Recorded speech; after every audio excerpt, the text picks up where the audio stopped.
everyone, and welcome to my definitive guide to viscous movement. In this video, you're going to learn a lot about different viscous techs, some that you may already know about, some that you don't know about, and a bunch of other fun stuff. At the time of recording this video, I have just over 300 hours almost exclusively playing Viscous, trying to learn all of the different tech and seeing how they perform in actual games, as well as making a build tailored to viscous movement in this game.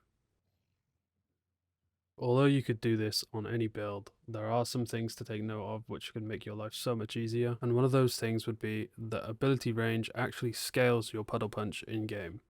So to demonstrate this, I'm just going to show you what a default puddle punch looks like with no perks or abilities bought. It's quite small, it'd be hard to land on, hard to hit enemies with, but if you start speccing into ability range, it'll increase the size of your puddle punch drastically, making it easier to consistently hit movement techs and consistently hit enemy players into the later game. The one and only core movement tech you really need to learn for Viscous is puddle punch boosting. For the rest of this video I'm just going to be calling it punch boosting, but it's the same thing. It's when you puddle punch off a surface and it sends your character in any given direction.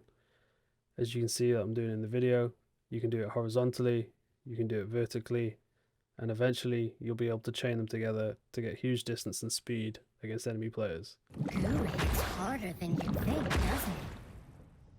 Now, to anyone that's played Viscous, I know that was very common knowledge. If you do want to skip to the harder stuff, I'll add a timestamp on screen that you can skip to, or I will have timestamps in the description for all of the different tech that's mentioned in this video. Now, moving on to the slightly more complex stuff, we've got dash boosting. So dash boosting is just a regular puddle punch, but instead of just sitting there and taking it, you want to add a dash, which will increase your horizontal momentum and send you further. Dash boosting also works on the floor.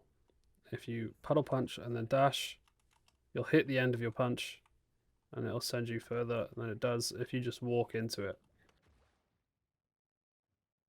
So to dash boost, it's really simple. All you need to do, puddle punch. As your puddle punch is popping, dash away from it. The easiest way to do this is by looking at your puddle punch the whole time and then dashing with your S key away from the puddle punch. Once you get a little bit more comfortable with it, you'll be able to place your puddle punch, dash away, and you'll have a little bit more control of where you're going. And same as the last one, you'll be able to chain these together to get a huge speed gain to catch up to enemies or to leave fights whenever you need to.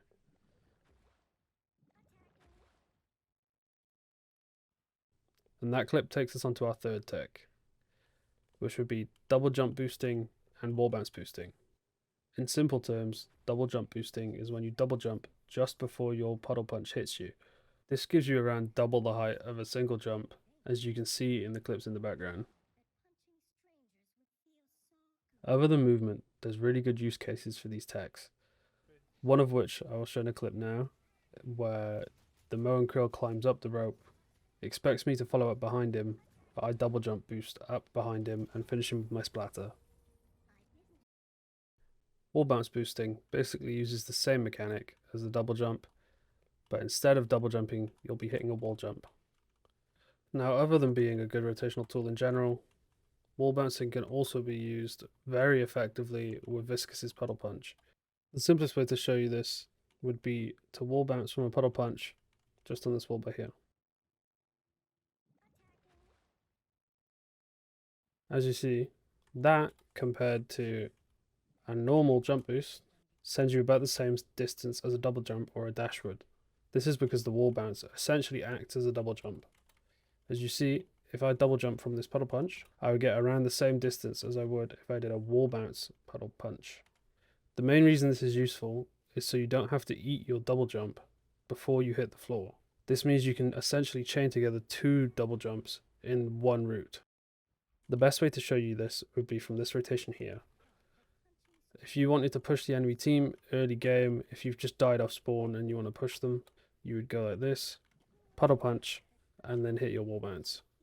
Like I said earlier, use this tech to keep your double jump. So if I do this, hit the wall bounce, I have one extra jump to go as far as I want. In this clip here, I show how far you can actually go with a wall bounce puddle punch. The distance you can get on this tech is actually insane, especially knowing that you can combine it with a double jump puddle punch afterwards. If you have rapid recharge, you can constantly be doing these to get around the map to help gank your teammates or to get away from fights. The next fundamental tech on this list is vent boosting. Vent boosting is simply puddle punching as soon as you hit a vent to get insane distance. Now, since the recent map changes, there isn't as many viable vents you can actually use for routes, but it is a good thing to note that you can cube your teammates and do a vent boost off of them. Obviously, that sounds like a huge waste of a cube, leave your teammate behind, and you end up in the fight on your own, but you can actually combine this with a rescue beam launch to duo gank another lane.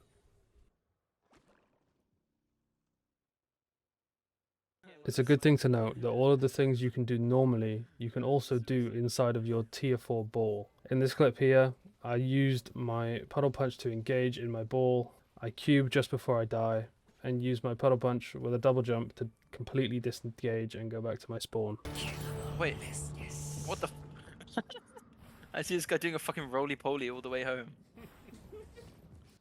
All in all, I don't want to keep this video going on for too long. I've covered basically all of the fundamentals that you need for Viscous movement, and hopefully you guys can go off and make your own routes, come up with some fun things on your own. If you guys want to show me any of your routes or any of your clips, feel free to @me in the Viscous Discord. I will leave the link down below for it, as well as the build ID that I'm using in all of these clips and for this video. I do plan on making more videos like this eventually. The only reason I've made this video now is because a couple of people asked me how I do what I do in my ranked games. The next one's probably be a little less meta than this. These are just very useful for when you're actually playing the game, but there is some other techs that are a little bit more goofy that I might want to cover later down the line. I haven't really got much more else to say other than if you guys like the video, please like and subscribe just so I know if I can keep creating these Viscous videos. I put a lot of effort into this, so I hope it goes well and I hope it helps a lot of people. Hopefully I will be uploading again soon. Thank you and happy gooning.